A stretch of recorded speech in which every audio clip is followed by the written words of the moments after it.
Bonjour à tous, nous rentrons donc dans le chapitre 11 qui concerne l'organisation du système de protection sociale et nous allons voir que dans ce système, il existe une pluralité de dispositifs.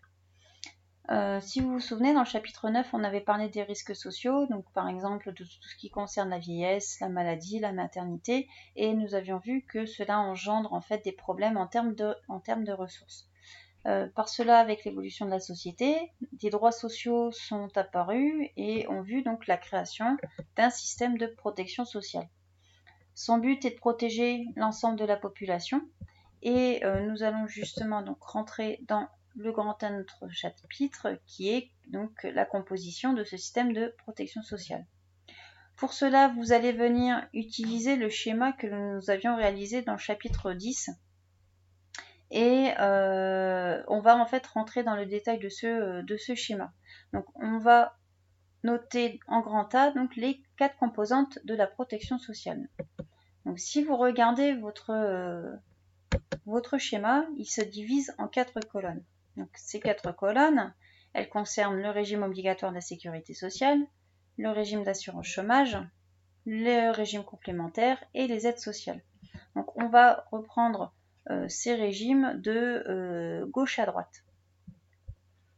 Alors par cela, je vous avais expliqué aussi que ce système de protection sociale, il est basé sur 2 principes, le principe de responsabilité et le principe de solidarité.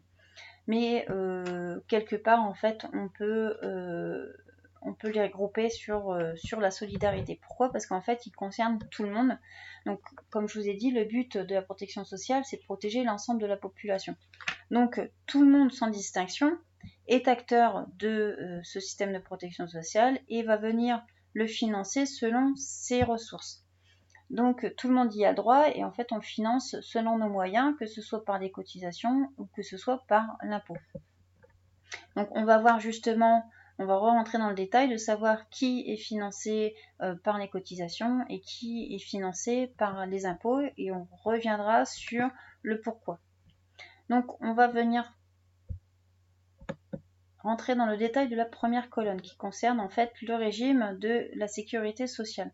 Donc le régime de la sécurité sociale, en fait, il prend en charge tout ce qui va être les risques maladie, accidents du travail, maladies professionnelles, tout ce qui va être vieillesse, famille et notamment maternité. Si vous regardez, on avait aussi divisé cela en ce qu'on peut mettre entre guillemets en sous-régimes. On avait vu le régime général, le régime agricole, le régime des non-salariés non agricoles, donc tout ce qui va être les commerçants, les indépendants, et les régimes spéciaux, tout ce qui va être SNCF, RATP, l'armée, etc. Donc pourquoi en fait on avait 4 régimes? C'est simplement quand en 1945 on a voulu créer le régime de sécurité sociale, c'est une question en fait historique. Les différents secteurs d'activité ont créé eux-mêmes leur propre caisse en fait au fur et à mesure du temps. Et quand en 1945 on a créé ce système, ils ont quelque part voulu en faire partie, mais garder chacun ses spécificités. Donc c'est pour ça qu'à l'intérieur ils se divisent. Donc quel est le but en fait de ce régime de sécurité sociale? Eh bien, c'est de permettre à chacun et en toutes circonstances de disposer des moyens nécessaires en cas de survenue d'un risque et il est donc lui aussi financé par les cotisations des salariés et des employeurs. Donc ce qui veut dire que par exemple en cas de maladie, ce régime va vous permettre, donc vu que vous cotisez tous les mois, il va vous permettre par exemple d'avoir une prise en charge d'une partie de votre consultation médicale, d'une partie de vos soins médicaux, par exemple tout ce qui va être soins pharmaceutiques, etc. À cela, avec l'évolution de la société, on a vu justement apparaître tout ce qui était la perte d'emploi. Et donc, en 1958, on a créé donc le régime d'assurance chômage. Et ce régime, il permet donc d'offrir une aide financière aux salariés qui sont privés de leur emploi. Et l'assurance chômage, elle est financée également par les cotisations des salariés et des employeurs.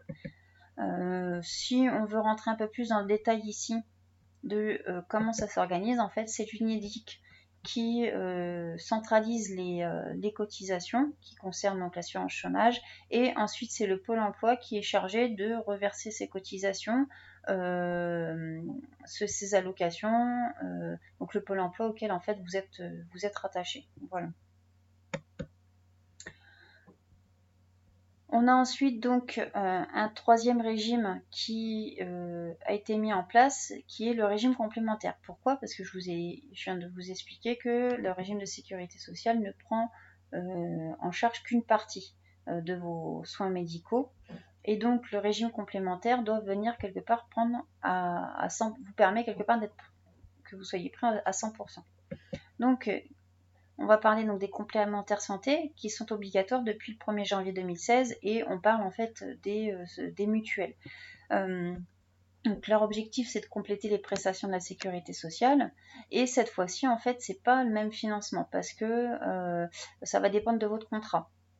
Par exemple, dans certaines entreprises, vous serez obligé d'adhérer à la mutuelle de l'entreprise, et ça sera donc des cotisations tous les mois que vous verserez.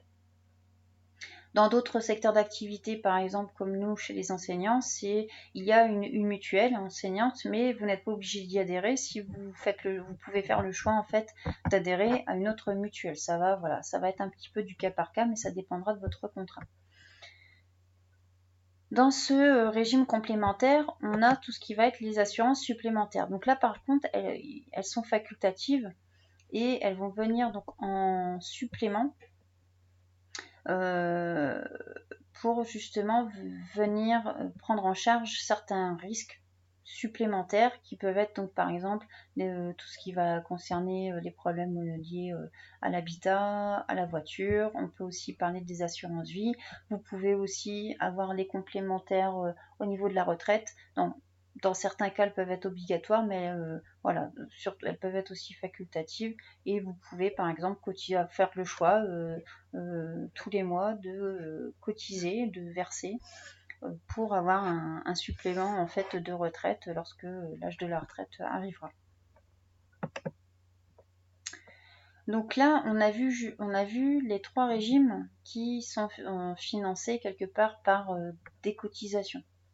Sauf que je vous ai expliqué, donc on était basé sur un système de solidarité, et ça va dépendre aussi donc de nos ressources. Donc dans ces trois régimes, le problème c'est que les personnes en situation de précarité et même les personnes sans ressources, les personnes en situation même on parle surtout de pauvreté, elles ne sont pas prises en charge. Donc on a créé un régime d'aide sociale qui va répondre aux besoins des individus en situation de pauvreté, et donc là celui-ci est financé par les impôts. Donc, qu'est-ce qu'il va prendre en charge? Il va prendre en charge tout ce qui va être, par exemple, les allocations familiales, la protection universelle maladie, ce qu'on appelle la PUMA, pour que vous puissiez avoir accès aux soins, les allocations d'adultes handicapés, les allocations pour les personnes aussi vieillissantes, etc., etc. Donc, le but de ce système de protection sociale, c'est de lutter contre les inégalités et de faire en sorte que tout le monde soit pris en charge. Alors, tout à l'heure, je vous expliquais que dans le régime d'assurance chômage, en fait, c'était l'UNEDIC qui vient donc centraliser les cotisations, et ensuite c'est reversé par le Pôle emploi. Voilà. Sauf que je ne vous ai pas expliqué ce qui se passait dans le régime de sécurité sociale. Pourquoi? Parce qu'en fait, on va venir rentrer dans le détail. Et vous allez voir que ce régime, en fait, c'est une très grosse machine. Comme il prend quand même en charge beaucoup de risques, forcément, il fait qu'il soit donc très organisé. Et c'est ce que nous allons justement détailler dans la suite de ce chapitre.